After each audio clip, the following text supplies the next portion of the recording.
You are listening to Ace Comicals. I'm Greg, and today I'm joined by my co-host Leon. Let's go!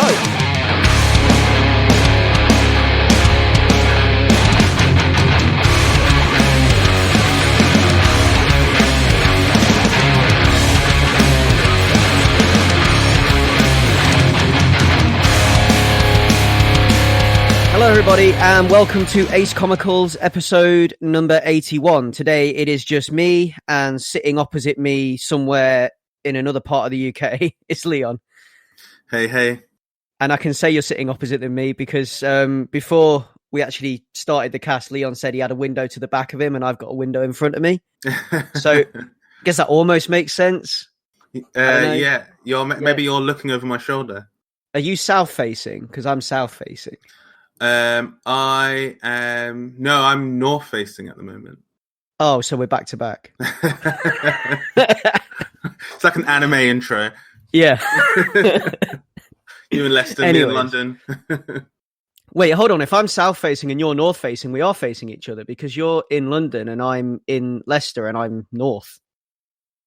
Oh, yeah, of course. Yeah, so we are facing each other. There we go. See, American listeners, you're learning a bit more about our geography, I should say.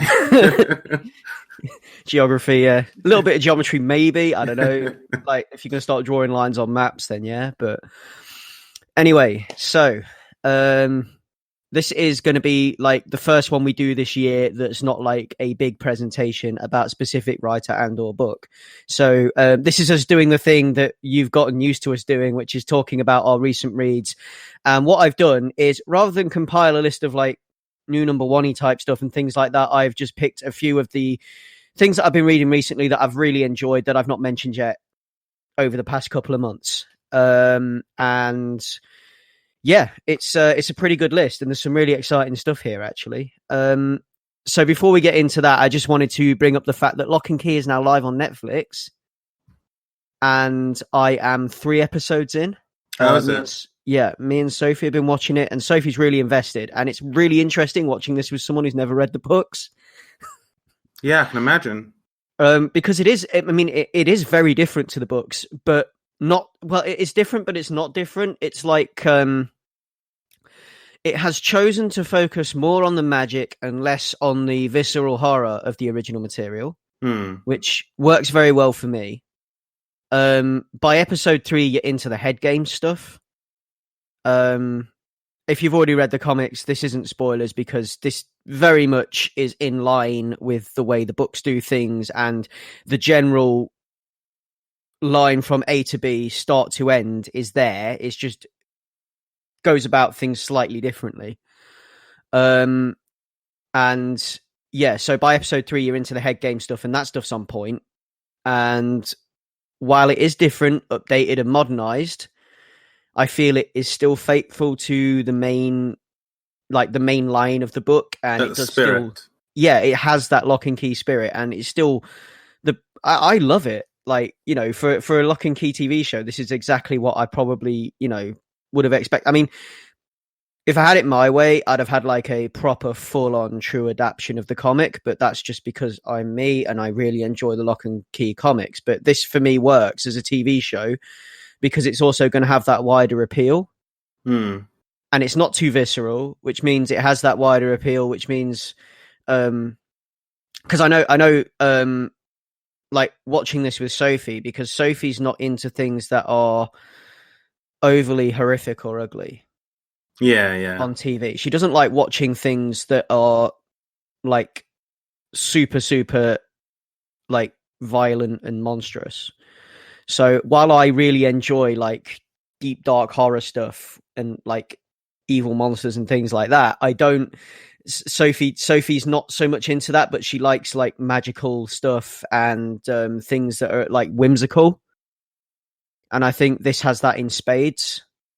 So I think that's where the strengths of this TV show are. I mean, have you watched any of it yet? No, so I was hoping to have watched at least 4 episodes before recording this, but wasn't able to get to it. But from what I've seen of like trailers and stuff, it does look very like more colourful than I was expecting. But as in expecting, like in my mind's eye of an adaptation, But thinking about it as a Netflix property and a Netflix adaptation, it does sort of fall in line because it does have some visual echoes of some of the style of like Umbrella Academy. Would you say that's a fair comparison? Yeah, the house and the aesthetic of it. I guess it has that Umbrella Academy thing going on, but it's not as because Umbrella Academy. I mean, I think this is just because Gerard Way wrote it, but even in the TV adaptation, it's very much a My Chemical Romance music video. Yeah. Whereas this isn't. So yeah. This has like little bit of the later Harry Potter films about it. Yeah. It's that kind of thing, but it's very good, and it's a very good adaptation. Without any spoilers and knowing how deep you are into the show at the moment, would you say it carries any of the darkness that's in the book, especially at the beginning? Yes and no. Okay, that's interesting. So like, yes, it does carry the darkness of the book, not in the same way that the book does. Yeah. Which I think on the face of it sounds probably like a good thing, considering like the space in time between when the book came out and the fact that it's a book, stuff like that. Things generally work a bit different on TV to dance around the issue a bit more. But I'm excited to check it out. I think I'll probably start it tomorrow. Yeah, I mean, I'm gonna say something now that you may think is a little bit spoilery. For the book or for the show? For the show. I don't think it's spoilery. I think this is just like me talking about the method of the show, but trauma is passed out in flashbacks. Okay. So that's what I'm going to say. Okay. On that point that you were asking there. And it's done, and it's very good in the way it's done, and I quite like it. The main character in the show, Key House itself, steals the show. Like, me and Sophie, having just bought a house, actually, we're spending a lot of the watch commenting on the house and the interior design. So we were like, oh, those are like the original floors. And it's like, oh my gosh, this is so beautiful. This house is amazing, kind of thing. So this is what happens when you become an adult. so that this is something that would have been a concern to me, because it's always a cliche to say like, oh, and the house or the location, the city or the house, whatever, is a character in its own right.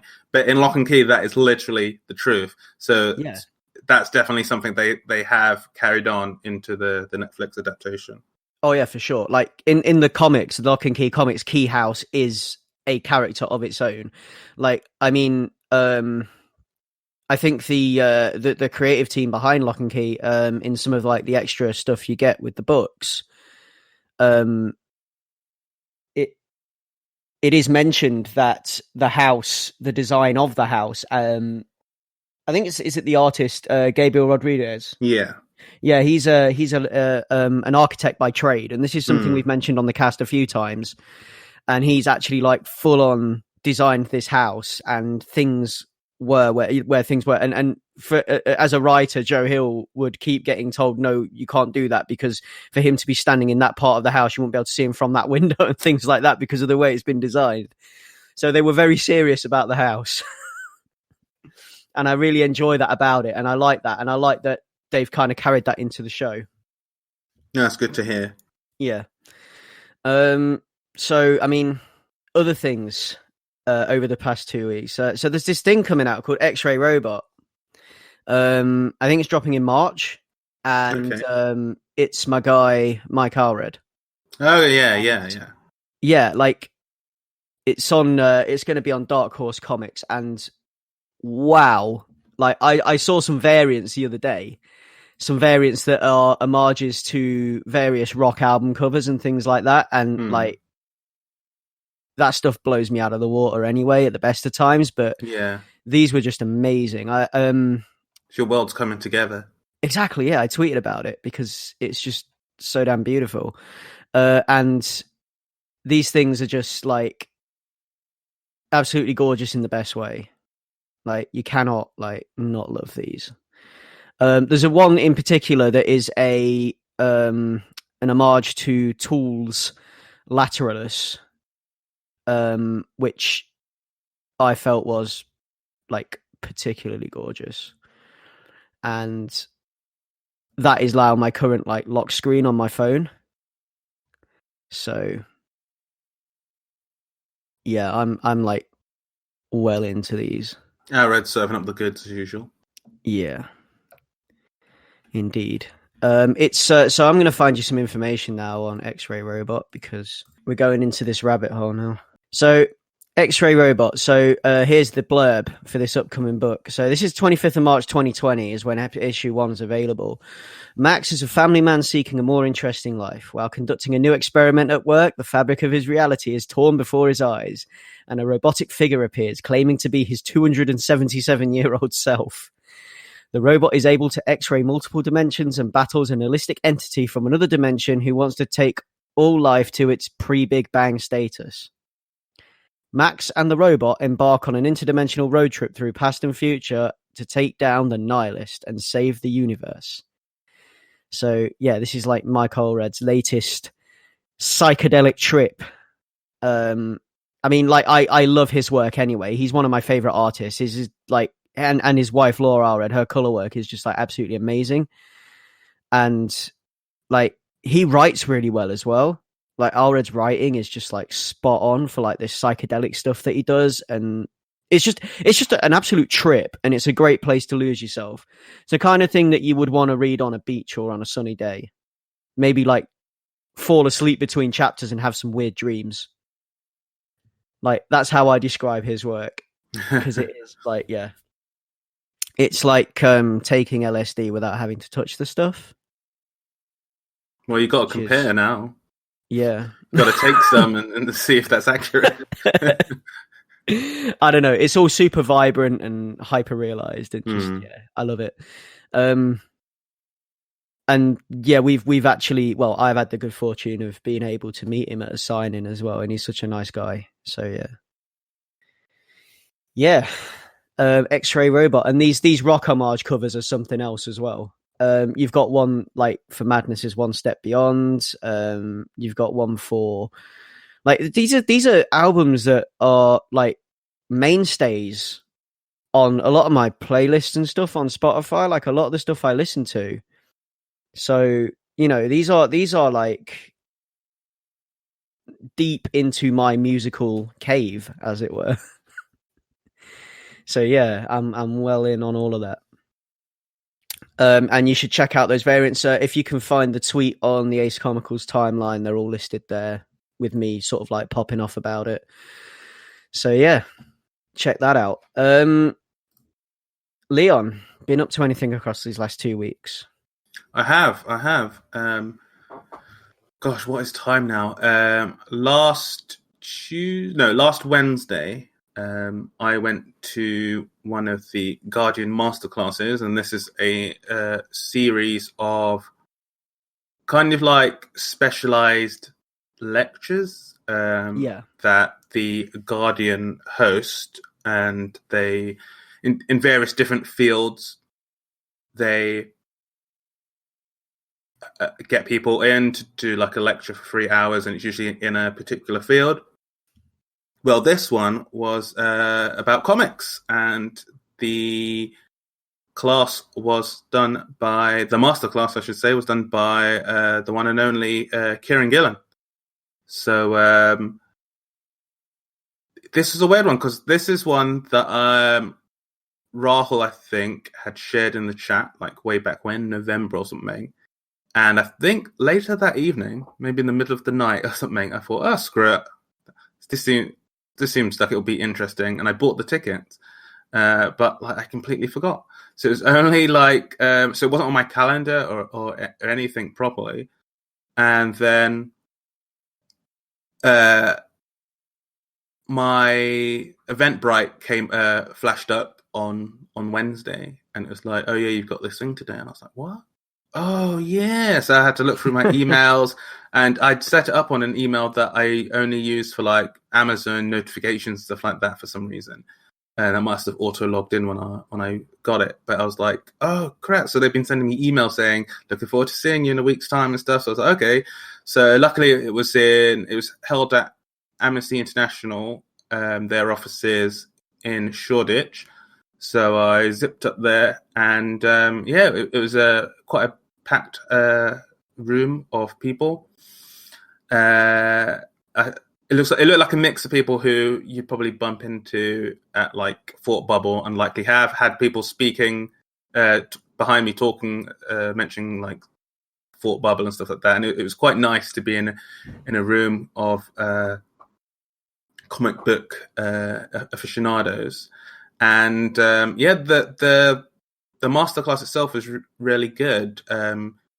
Gillen split it into 3 parts. One was named, the first one was named Fundamentals, and this is this sort of overview, the broad strokes of like introduction to understanding comic book form a bit more, and like links to various different resources, analyzing scripts and like panel structure and all that. And then you had the second part. So the first part was more like building blocks, writer focused, and then the second part was less fundamentals, and this was more of your 201 class, because if the first one was the 101, and this was like more into the relationship between a writer and artist, and certain things to keep in mind when you're coming into this partnership and working with an artist. And obviously Gillen's worked with various different artists, most notably Jamie McKelvey, for quite a while.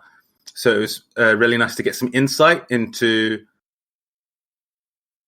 different things and different challenges that he's run up to, and like hearing what best practices are, but how that doesn't always work out that way. So it's very enlightening and illuminating in that way. And then the third part was referred to as, I think it was like even less fundamentals or something like that.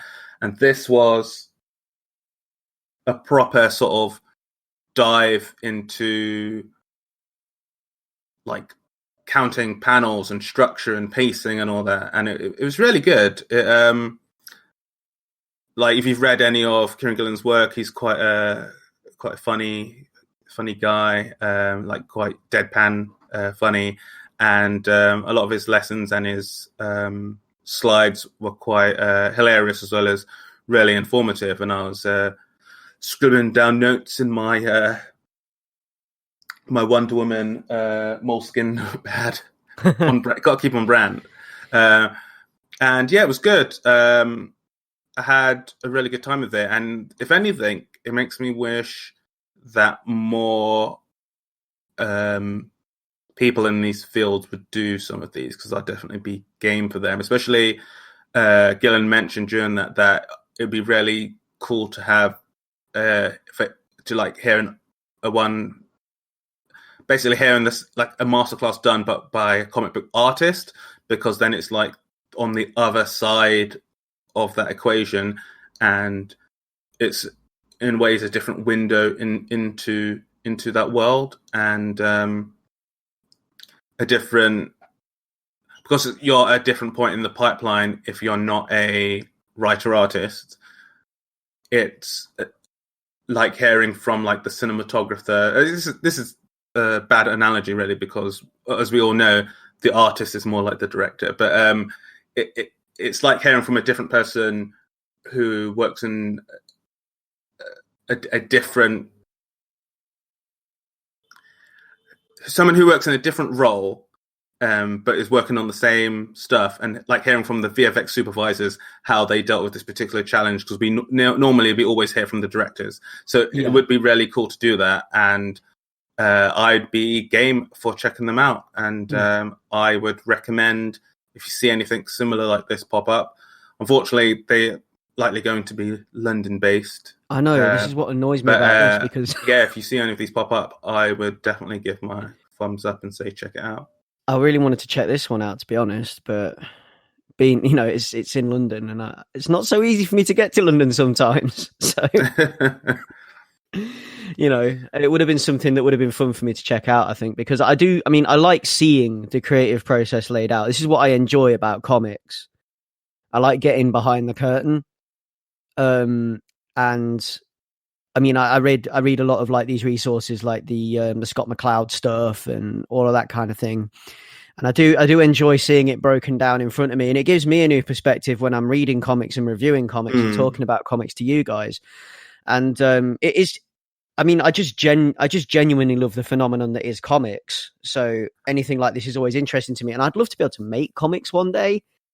And like I've seen, I mean, like the scripting as well. Like a lot of it depends on your artist, doesn't it? How you would script something. I'm sure he probably mentioned some of this. Jamie McKelvey, did he? So like, yeah. I mean, some artists will prefer very, very loose instructions, where some would like a really detailed page full of notes about how each character should be, you know, positioned and looking and things like that. And it's always a heavy focus on like the relationship between like the writer and the artist.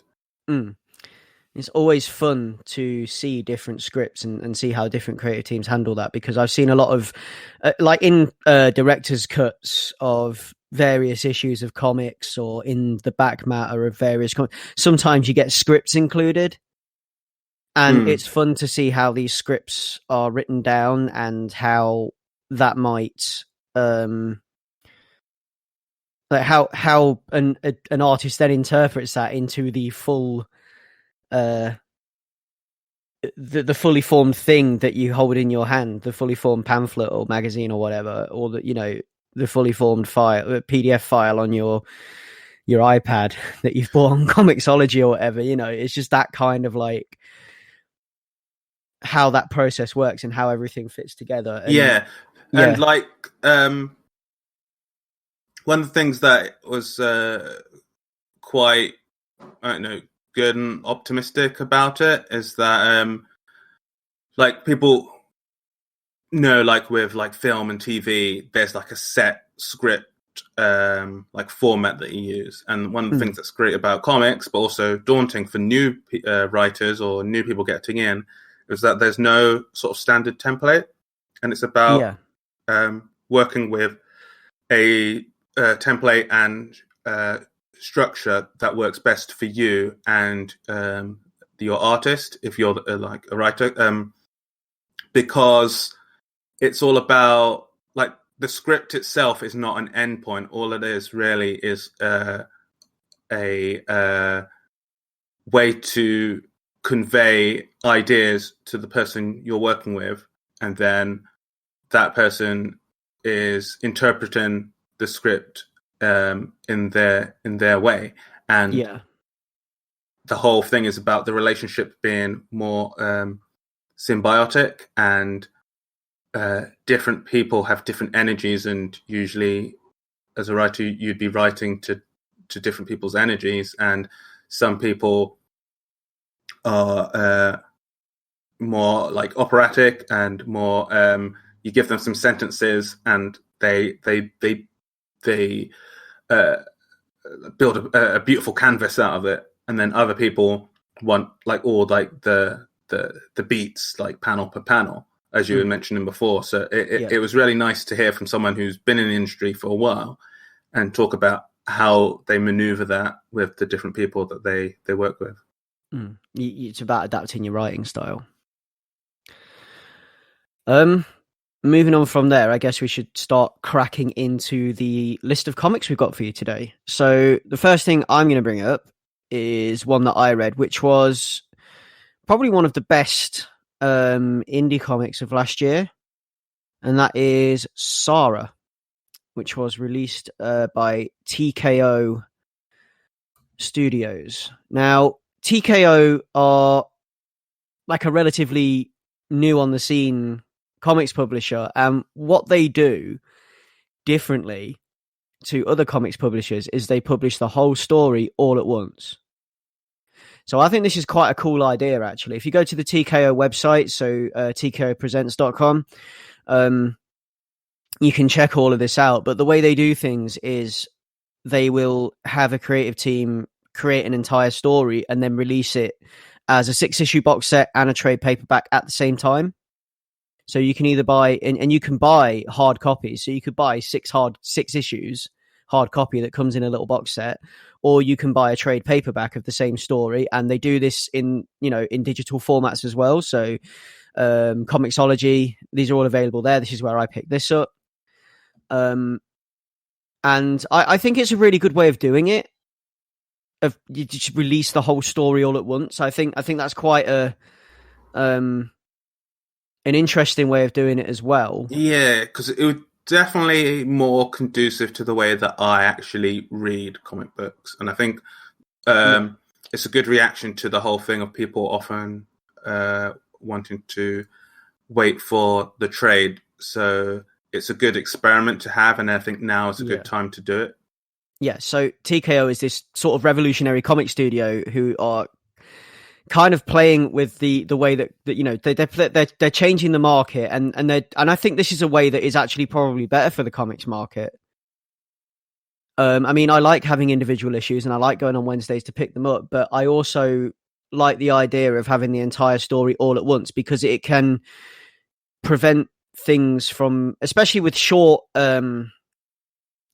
form comics, like limited runs. Yeah, limited runs and stuff. Yeah, because like you've got a limited run. Say that like the first 2 issues of that limited run bomb, even though you're really enjoying it, like it could end up getting cancelled.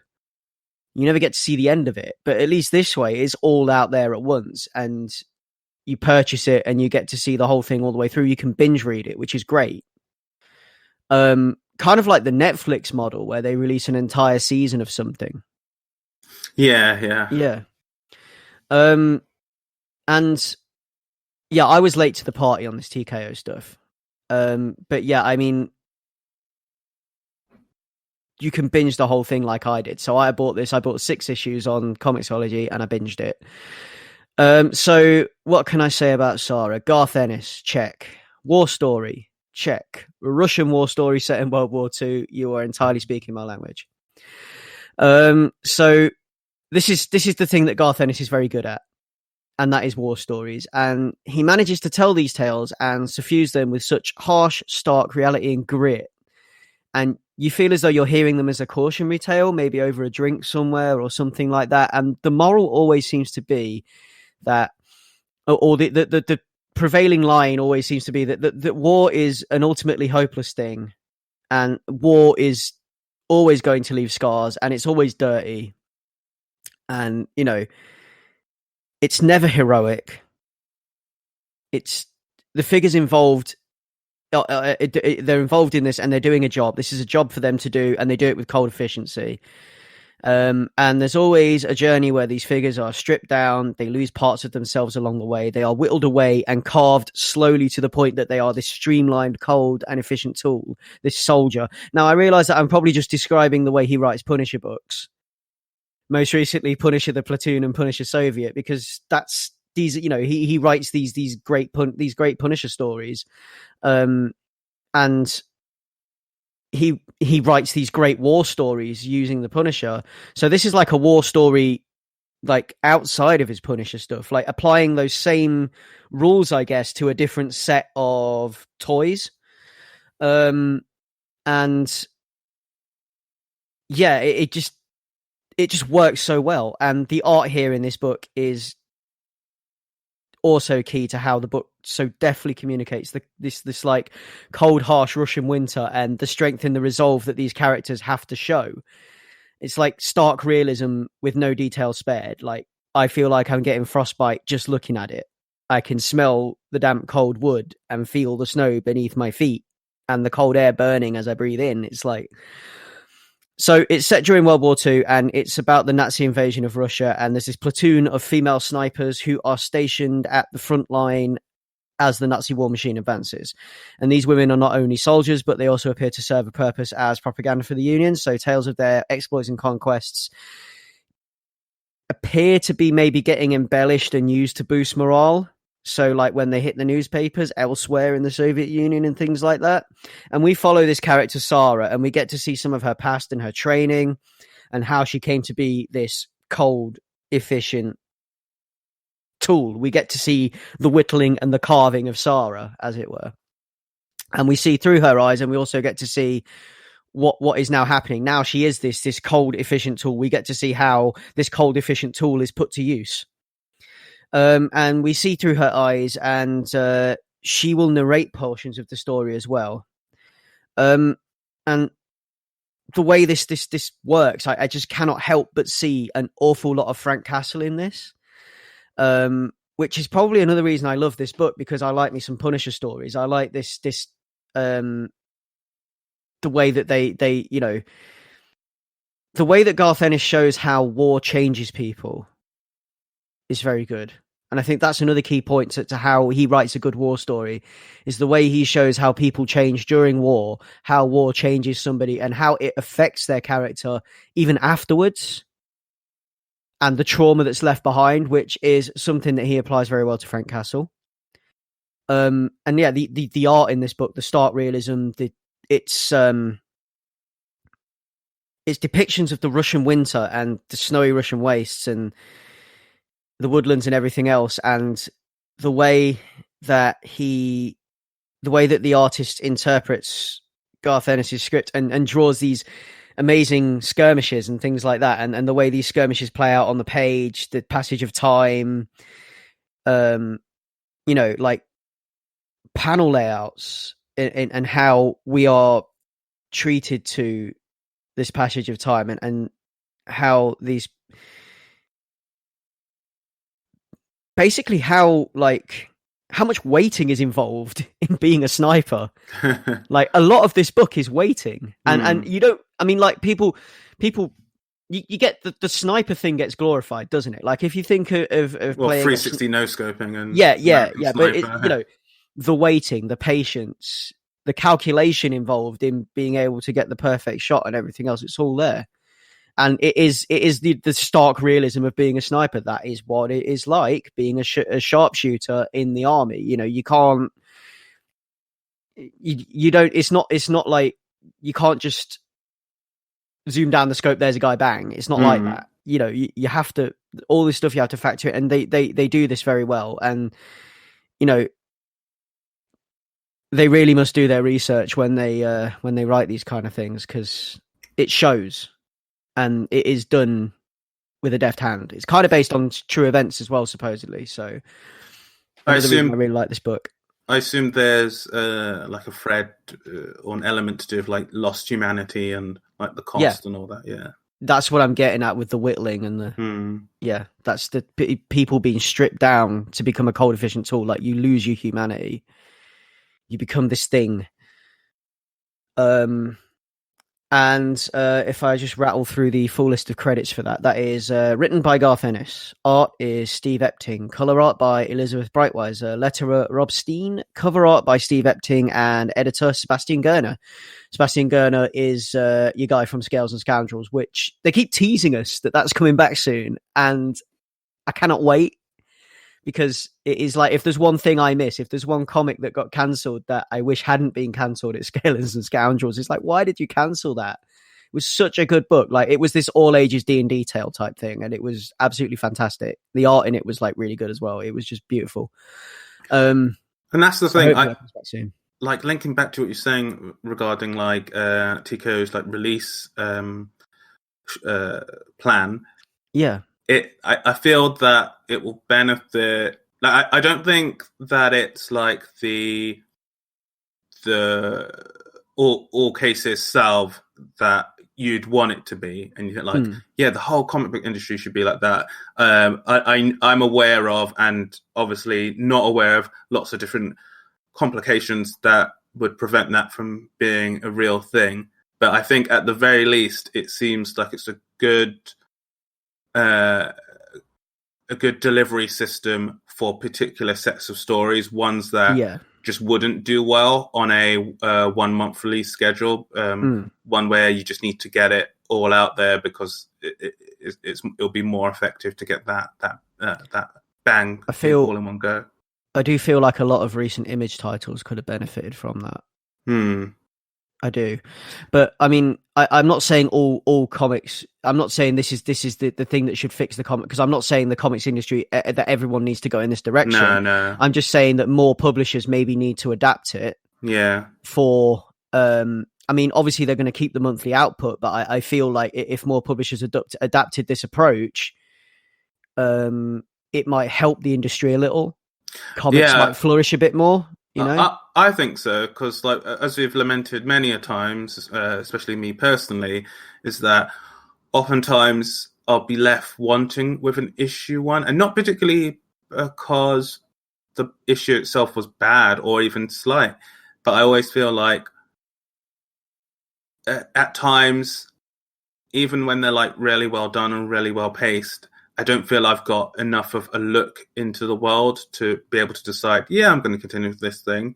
So sometimes it's nice to not even have to worry about that, and instead just be able to boom, like, and there's a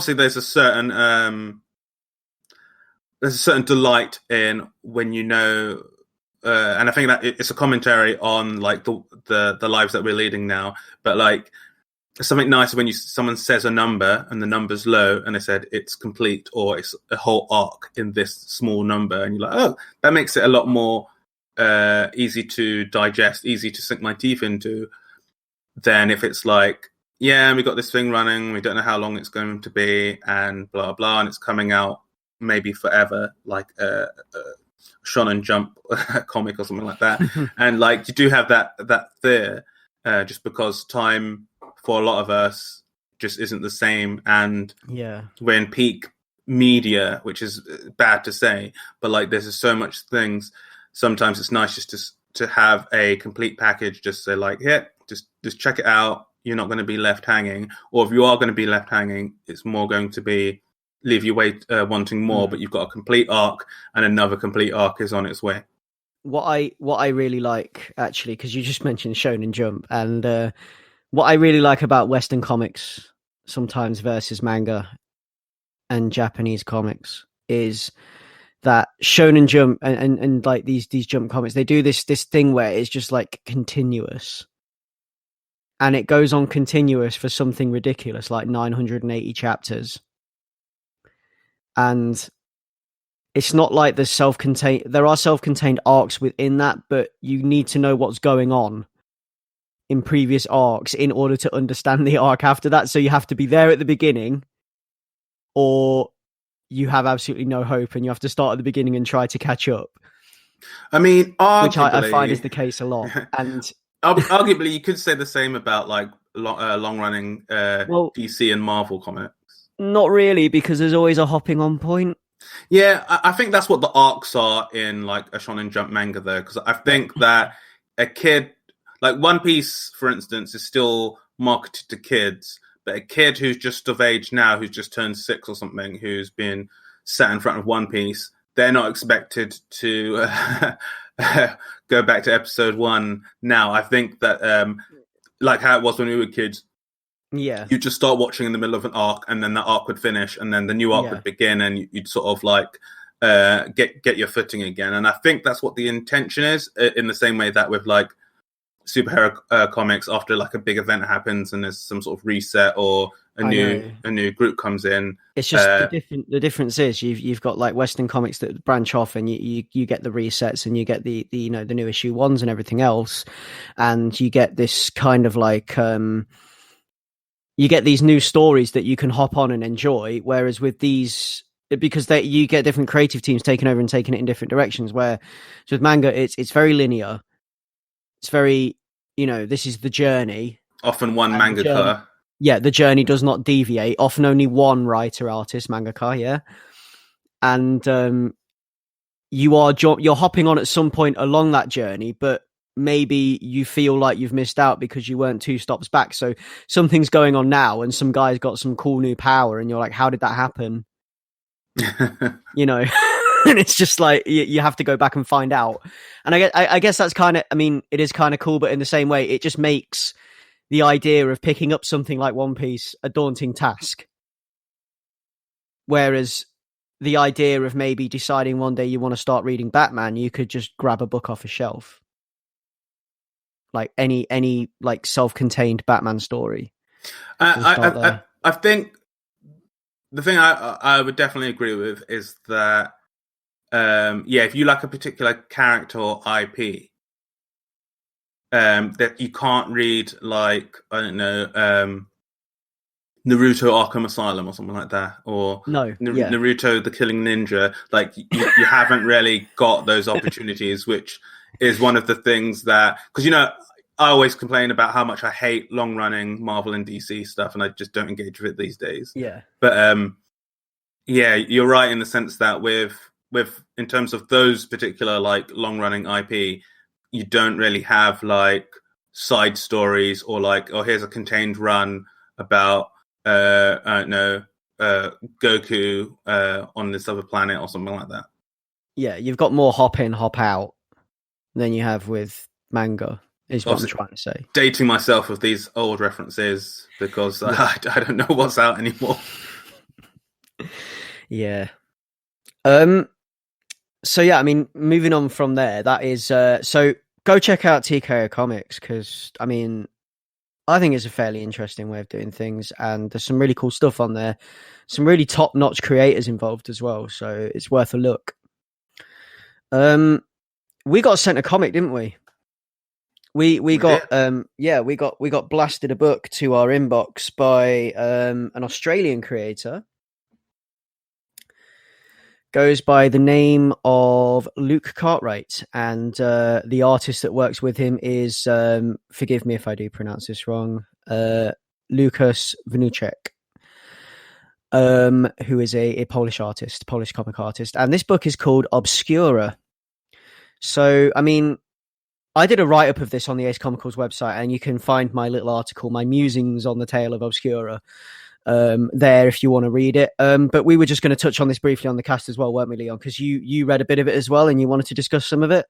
Yeah, so I've read about a third of it. I was hoping to have it completed, but life, you know. But yeah, I'm about a third of the way through, and I'm looking to complete it after postcast. But yeah, I read your write up, which people should check out on acecomicals.com in the article section. And yeah, I was interested in sort of digging in a bit more into like what your general overall takeaway was, having completed it. Yeah. So the thing with this was, I did actually enjoy the comic.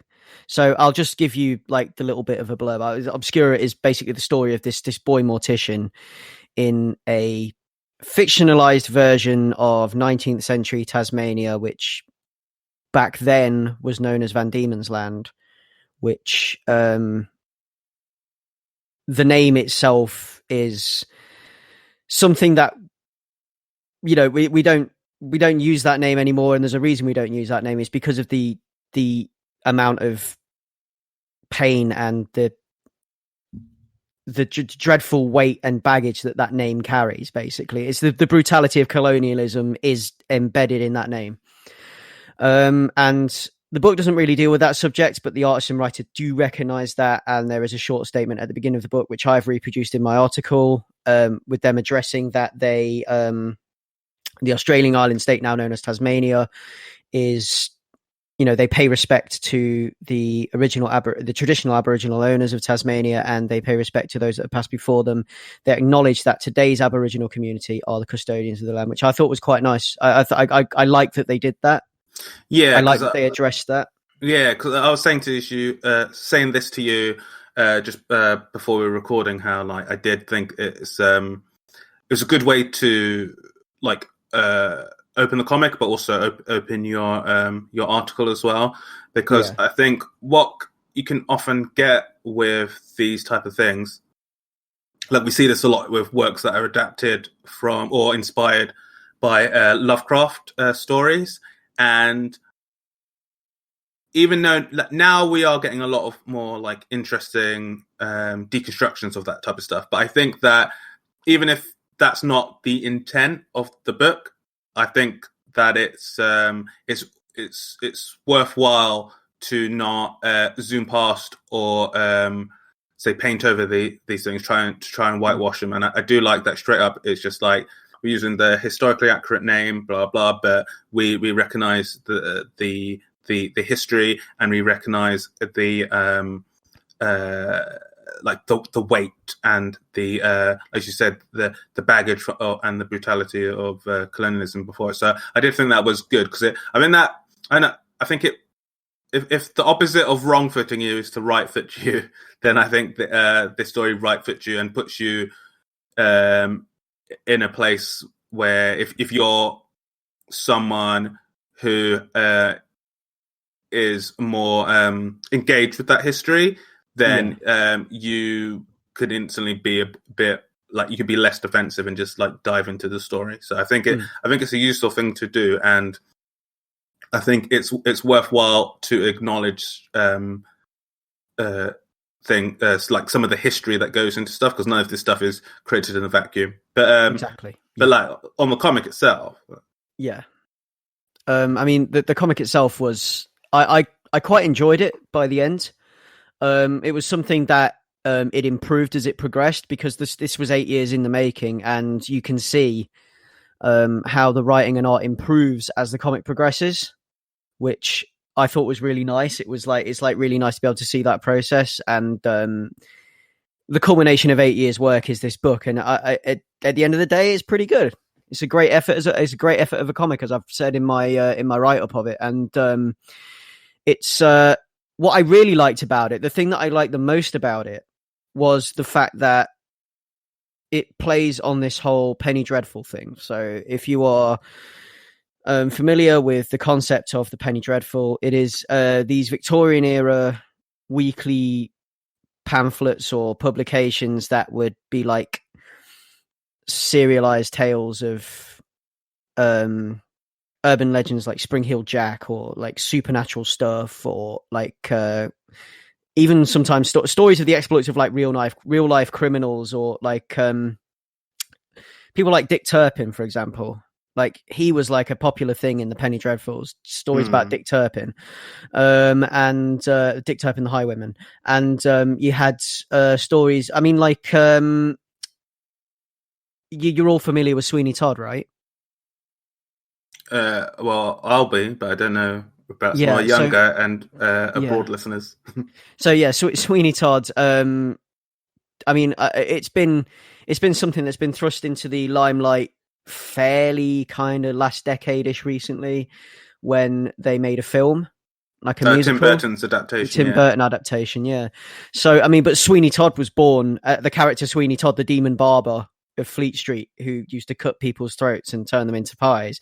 He was born in the Penny Dreadfuls.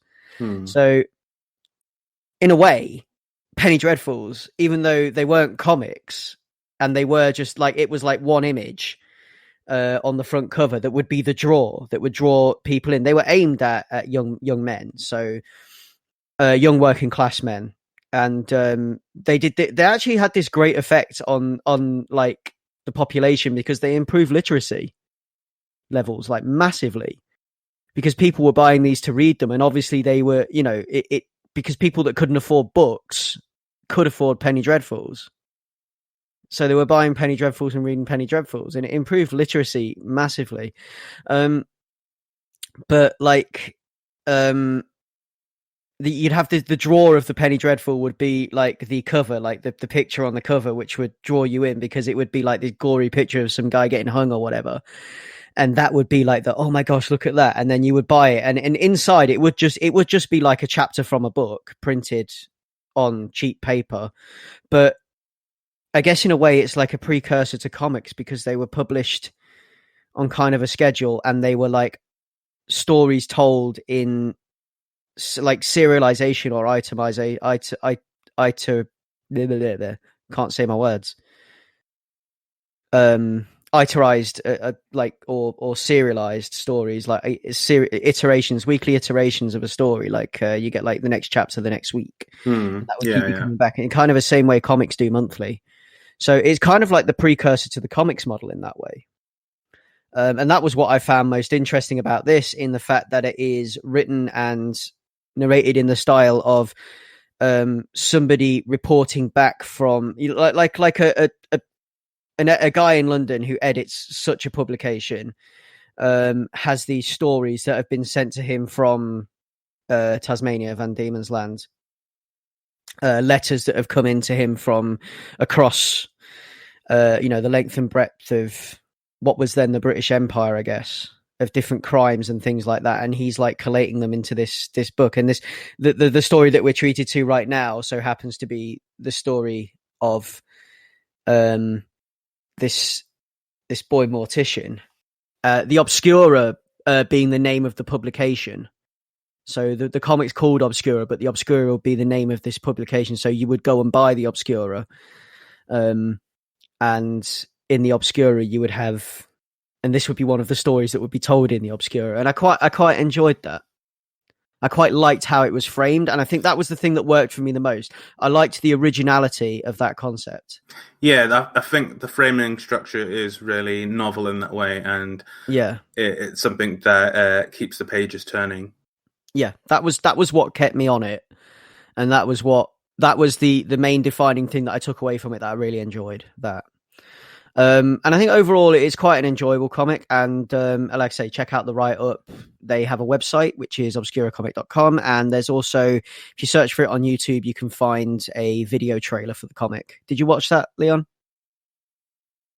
Oh, I was meant to watch that, actually. I've got the tab open for it, but I never got around to watching it. So yeah, I mean, it's worth a look, and you learn some stuff reading this as well, because I was reading this. I finished reading it in the pub on Friday evening. So I was sat in the pub, like some people sit in coffee shops and do their note taking and writing articles and stuff like that. This is me sat in the pub doing research and things and reading this on a tablet with a pint next to me.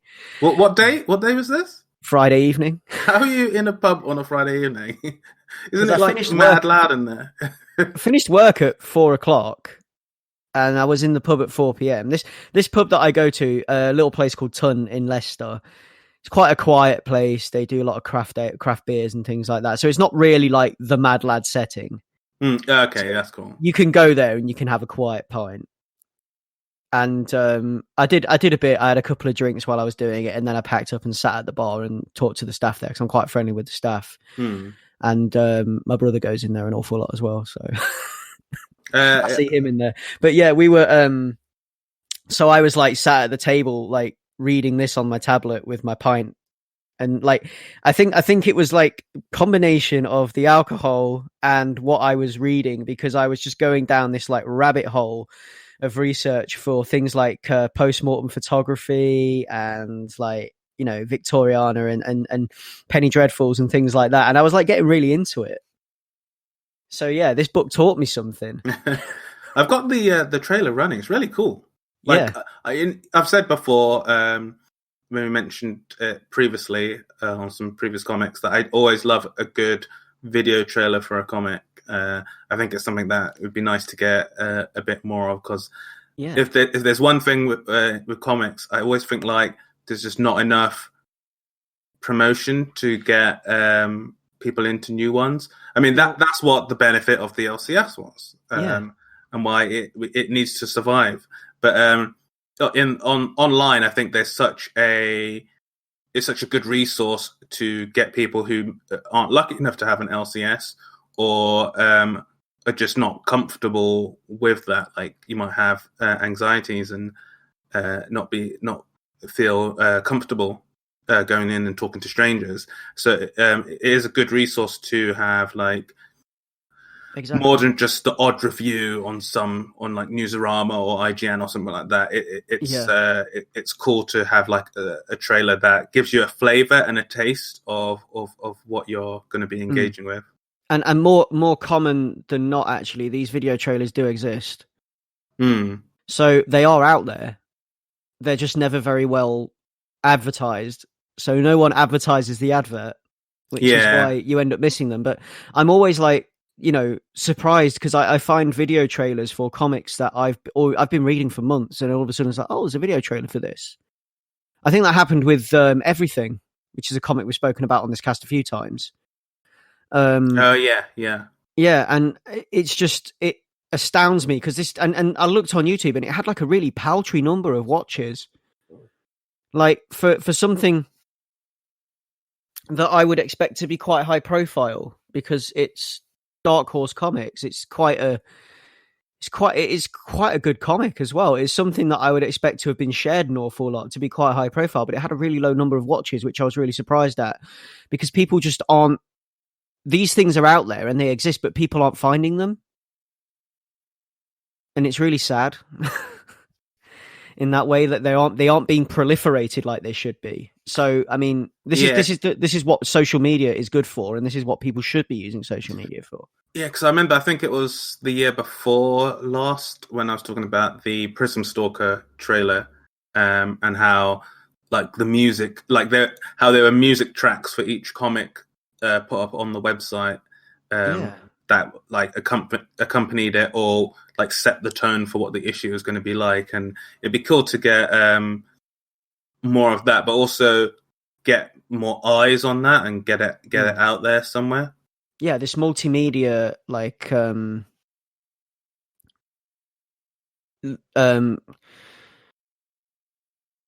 multimedia jamming, I guess, that happens. Like it's like two people playing two instruments jamming away to create something else, like a multimedia experience. It would be nice if this stuff was a little bit more publicized and people knew about it, because it's out there and it's interesting and it's cool and it makes comics a more immersive experience. And also it's a good way to advertise comics and bring comics to people that wouldn't necessarily otherwise, because at the minute comics come out and comics happen, and people that read comics are people that are already reading comics, because you don't know about comics unless you go looking for comics, I feel, a lot of the time. Whereas, you could draw in new readership by advertising through things they are familiar with, like music and YouTube, I guess, Yeah, definitely. Yeah. Like if trailers like that appeared on ads before like videos and stuff, I think particularly this one would catch your eye before that skip button comes up, and you'd want to watch it in entirety. Exactly, yeah. And yeah, just anything like that would be cool. Just to kind of like get things a bit more out there, get people going into their LCSs and ordering comics and whatever else, and just keeping it alive, because we love comics and we want comics to live. Following on from that, actually, is another little indie book that I picked up. We've spoken about this guy's stuff before on Ace Comicals, and I really, really, really do love what this guy does. So this is a book called MANU, which was by Gustaffo Vargas, and I purchased it from his website, which is gustafovargas.bigcartel.com, and it came signed with a sketch on the inside cover. Now, this is another artist and writer that I really, really, really do love what he's doing, and he's quite local, actually. He's from Leicester. He lives in Leicester, and I've met him at the Leicester Comic Con, and I've seen him at another comics event that was hosted by my LCS. He was there selling his stuff, and I've had a chat with him a couple of times, and he's a really nice dude. Well, he's got these comics called Lima and Trujillo, which we discuss in episode 64 if you want to go back and listen, or I talk a little bit about in episode 64. And it's this like Peruvian cyberpunk biopunk world that he has created, and these stories all exist in this same world. So imagine Ghost in the Shell, but in South America and more in tune with nature. Okay, so that's some biopunk, or less industrial. A lot of it, like going on in the rainforests and stuff. Like a lot of the original like native South American stuff going on. So a lot of the tribal elements in there as well. Like a focus on like things like that. Yeah, focus on the indigenous cultures down there. Yes, exactly. Cool. Yeah. So I mean, I do get like a real buzz from this guy's work. I love his line work and the detail and the movement, and the amount of energy he crams into each panel is awesome. And MANU is like the latest tale in in this world, set in this world that he has created. So it's kind of like this, like there's kind of this thread that is between Lima, Trujillo, and Manu, and Manu is also the first volume in this other this bigger story that he's creating called Altiplano, and this is Altiplano Volume 1. And yeah, it's like a great little introduction and another great window into this little cyberpunk world that he's created that I absolutely love. I love this it's so original, this South American cyberpunk thing, this Peruvian cyberpunk is he terms it Peruvian cyberpunk.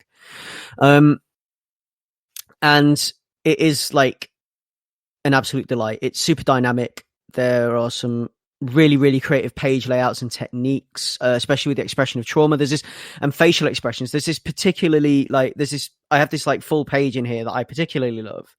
It's a favorite of mine. It's this gorgeous full page, awash with red. And it's one of the two protagonists of the story.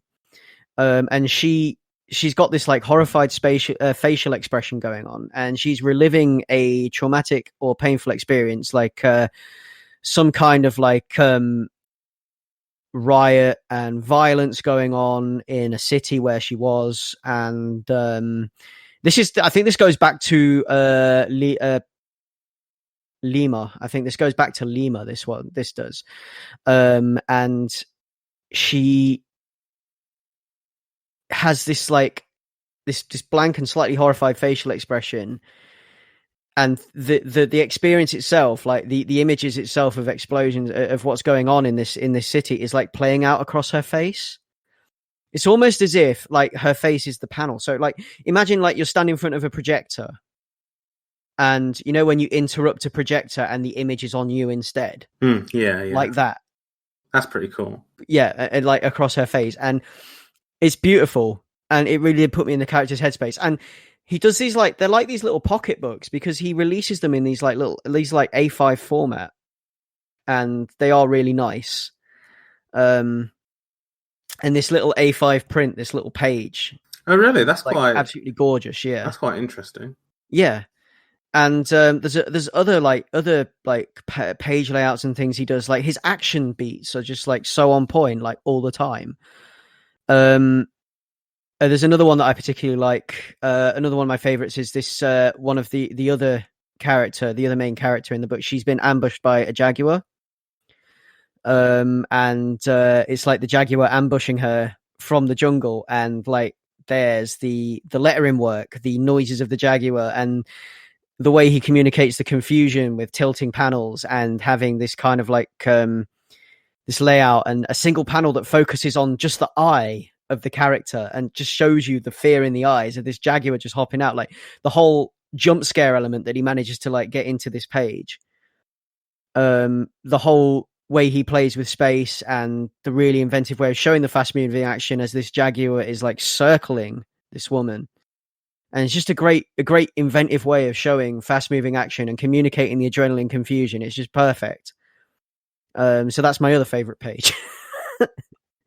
But yeah, I mean, like I could go on and on and on, and I could break down the whole book in that way. And like some of these like rainforest landscapes he does and everything else, and his character designs are perfect. And he always has like at the back of the book, there's like a little bit about his character designs and his creative process, which I really enjoy reading. And yeah, he's so that's his latest one, and you can buy this Lima and Trujillo all on his website, gustafovargas.bigcartel.com. Yeah, I'll be giving this a look. It sounds really good from what you said. And on Google, checking out some panels and images on some articles, it does look he very different. You get Spanish and English versions of these as well, which is pretty cool. Yeah, it looks very different. It has its own unique style to it. So I want volume 2 now.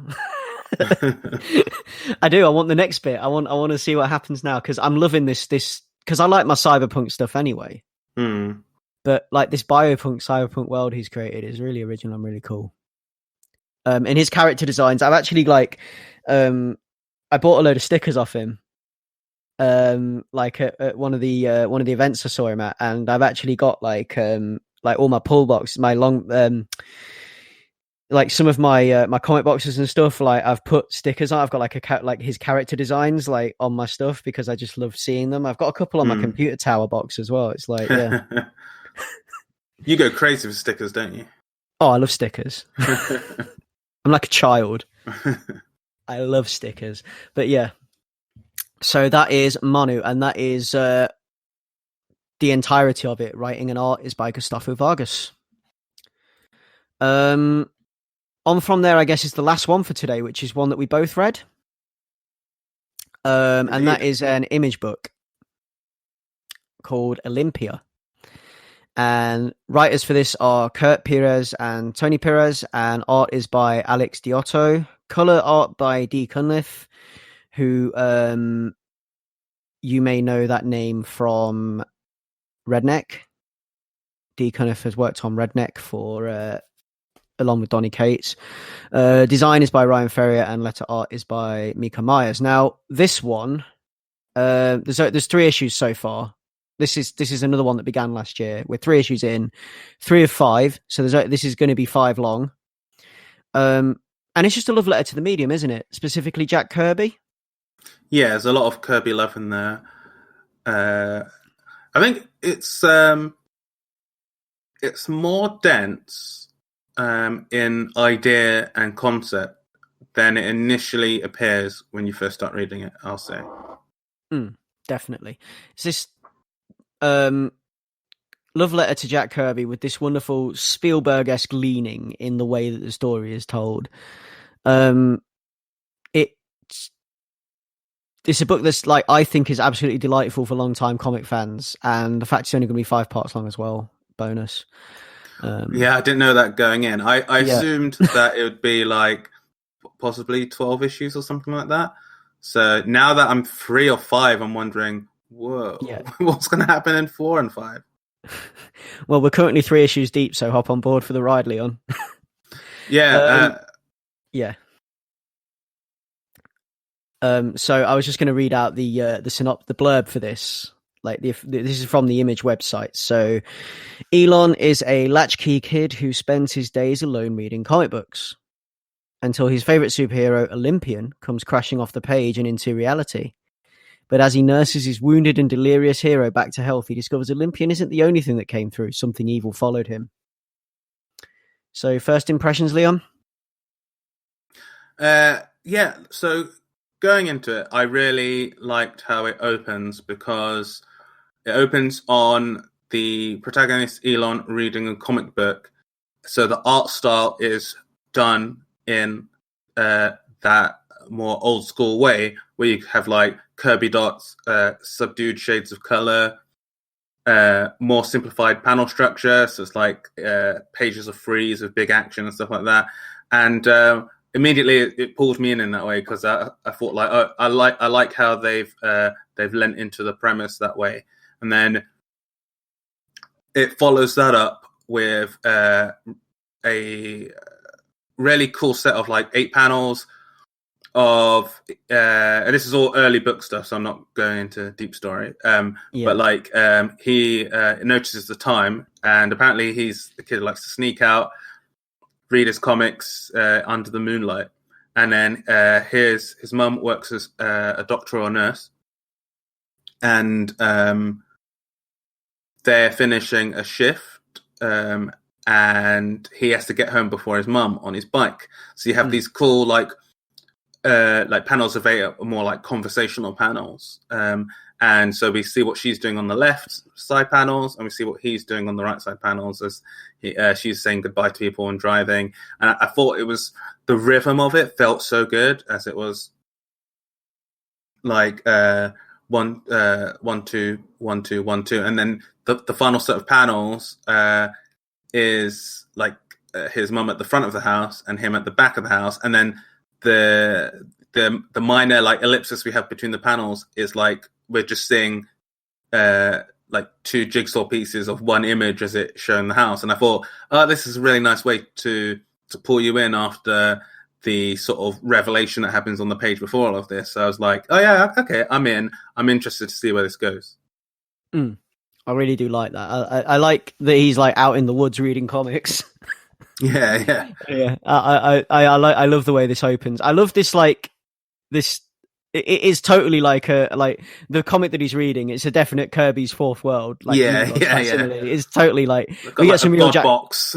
yeah. There's some like total Jack Kirby tribute work there, and that just kind of like, it just lets you know. I mean, this book in total really just lets you. It just reminds you of how important this man was in the shaping of comics and the superhero genre. And the book is all about celebrating that genius. I also comment sometimes on the shortcomings and the harshness of the comics industry as well, like, and the treatment of its talent and everything. So as well as being a love letter to comics, it's also like, you know, it shows the painful side of working in comics as well, I guess. Like, I think there's a way we can sort of dance about this without going too much into it, but I think it's not saying too much to say that.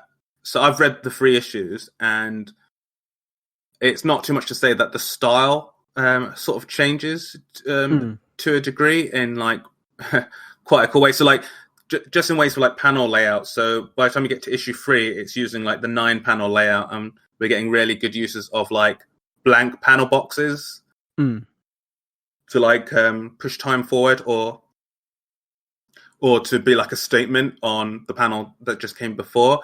And the 3rd issue is more focused on a different character that we meet who has some connections between the comic that Elon's a fan of. And the way how it delves into those issues in quite a frank and honest way. Like, some companies are name-checked in that issue. And which I thought was quite wild, but like it does. I don't know. It feels quite surgical, but like something I've mentioned before is that I love when like properties or like artists themselves use the general to comment, or use the specific to comment on the general.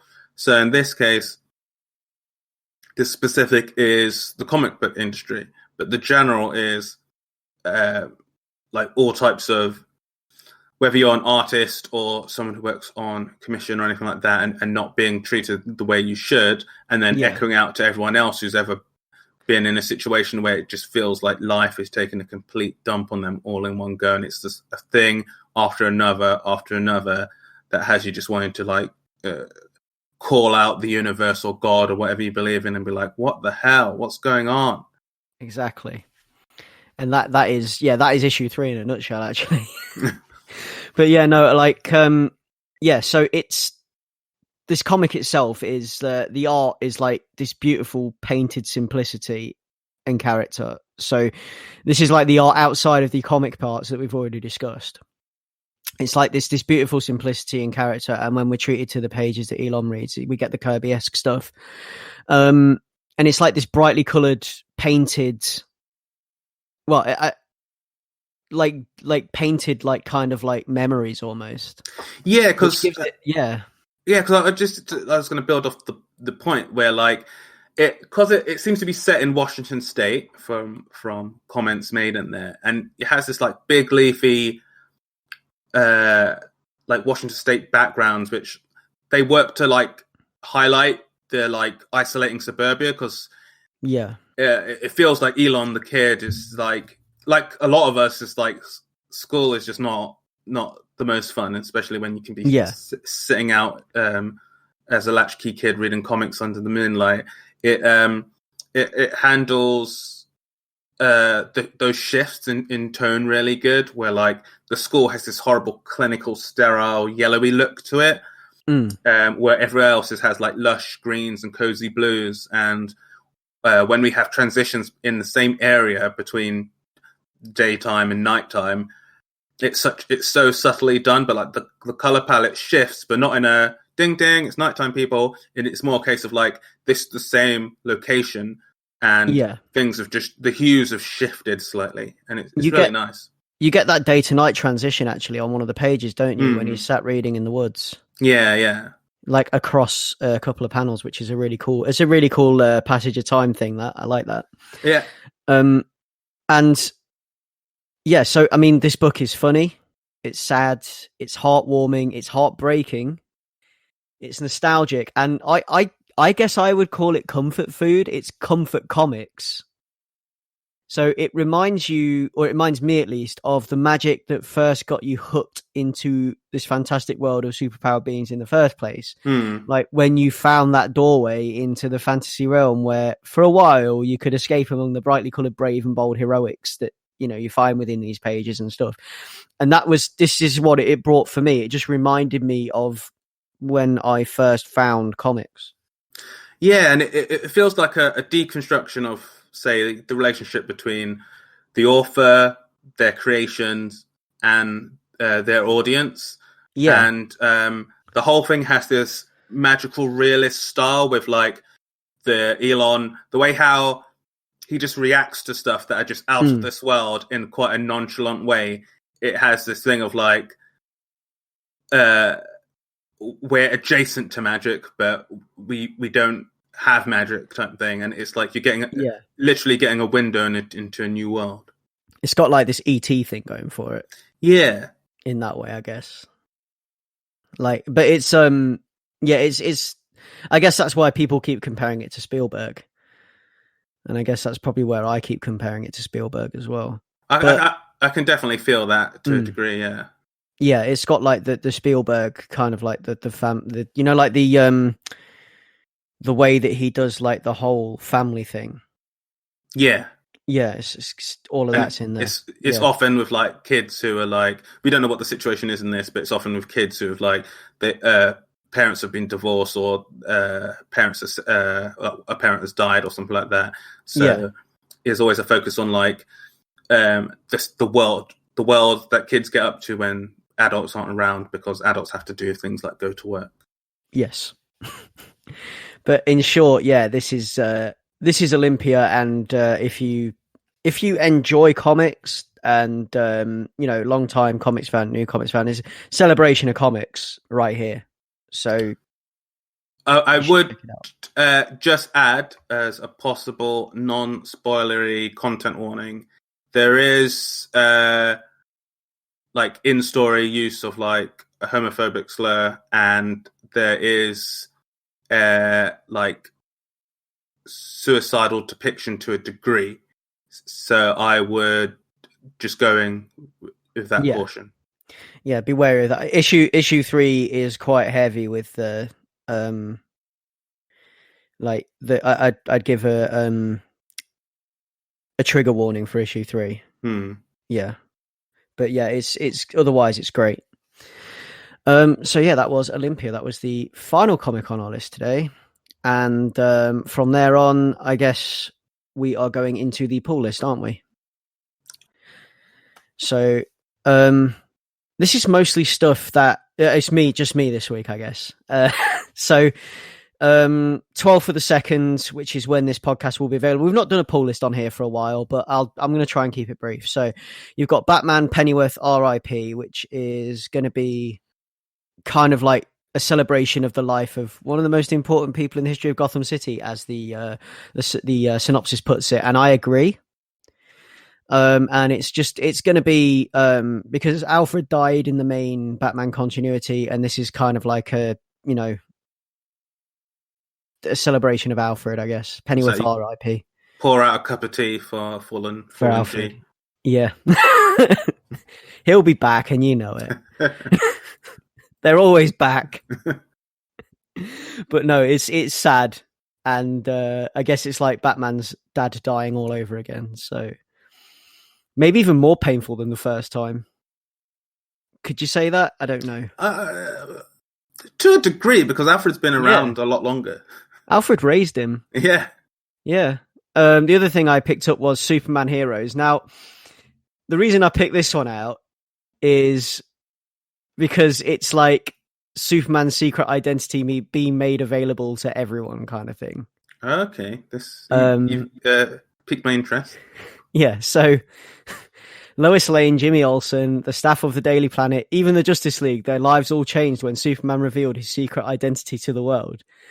This unique Superman experience explores what the identity of Clark Kent meant to those close to him and what their relationship to Superman will be in the future. It's a one-shot, I think. All rules are about to change, and it starts here. And there's a lot of talent on here. You've got Brian Michael Bendis, Greg Rucka, Steve Lieber. So it's like an Matt Fraction. It's like an all-star cast of talent, like working on this thing. But I love the cover because it's like from Superman's point of view, like Superman looking down at everyone he knows, and he's holding his glasses. And I just got the idea. I've just got this image of him standing there going, "Clark, Soups, Clark, Soups," pulling the glasses on and off, and people just be like, "Whoa!" Like a baby when you play peekaboo. Where'd he go?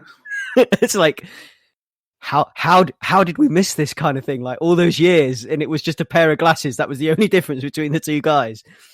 Like how, It's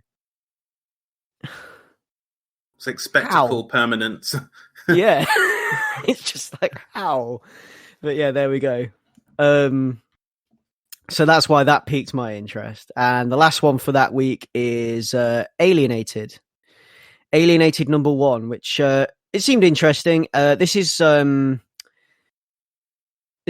Spurrier of John Constantine, Hellblazer, and Coda, and artist Chris Wildgoose of Batgirl, Batman, Nightwalker. And they present a subversive coming-of-age story about having all the power to change the world, but the unready hands to truly wield it. 3 teenagers, each an outcast in their own way, stumble upon an unearthly entity as it's born. As they bond over this shared secret and the creature's incredible abilities, it becomes clear that the teenagers and their cute little pet is a super predator in the making, and it's in need of prey. So, guided by the best intentions at first, the teens' decisions soon become corrupted by adolescent desires, small-town jealousies, and internal rivalries, sending them into a catastrophic spiral of their own making. So, it's kind of got a little bit of what was that film that was basically Akira but not?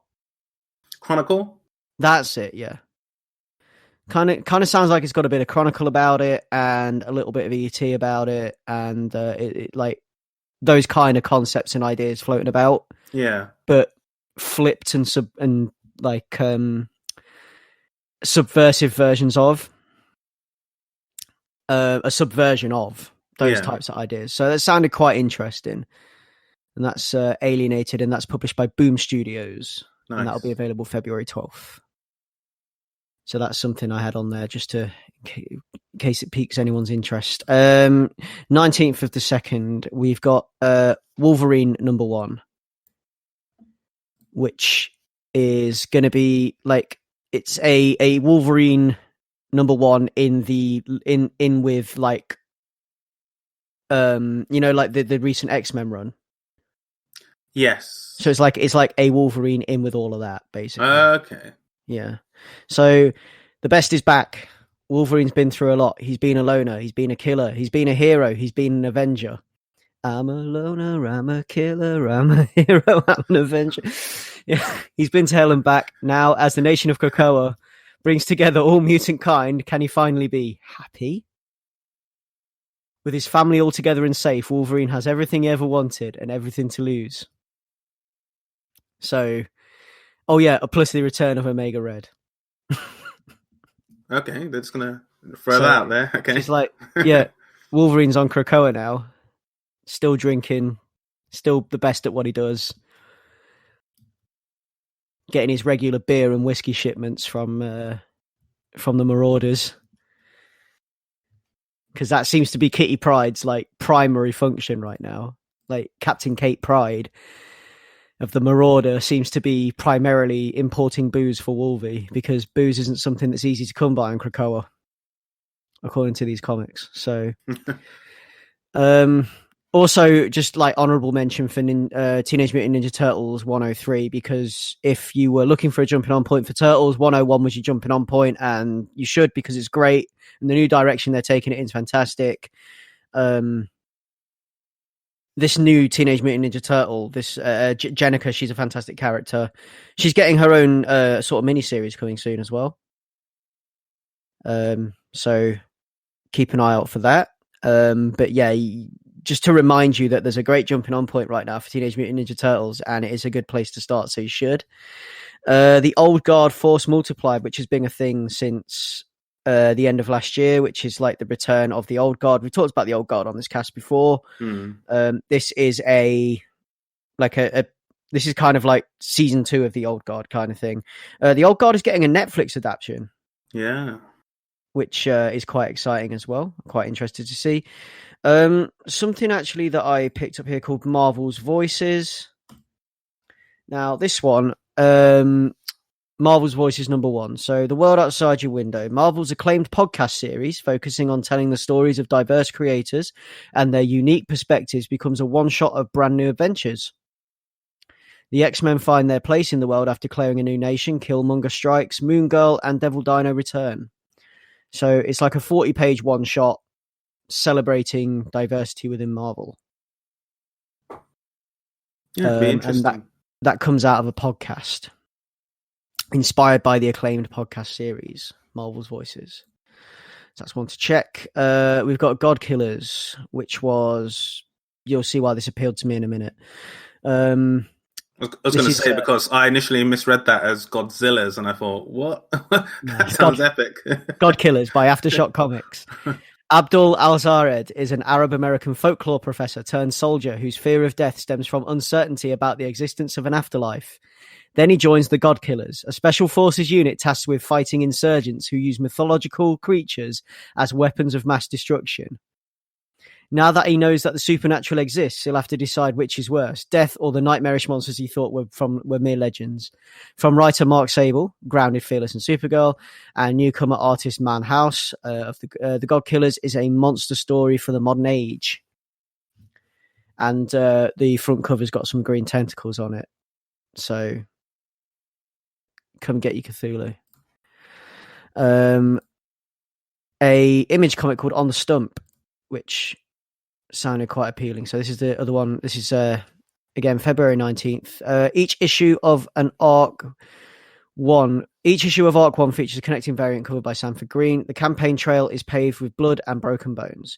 History diverged in 1868 when a pivotal presidential debate turned violent. Today, elections are decided by highly publicized hand-to-hand combat in arenas called stumps. Unfortunately, the violence doesn't end in the ring. The powerful people can still get away with murder. Senator Jack Hammer and the FBI agent Annabelle Lister are teaming up to bring it all down.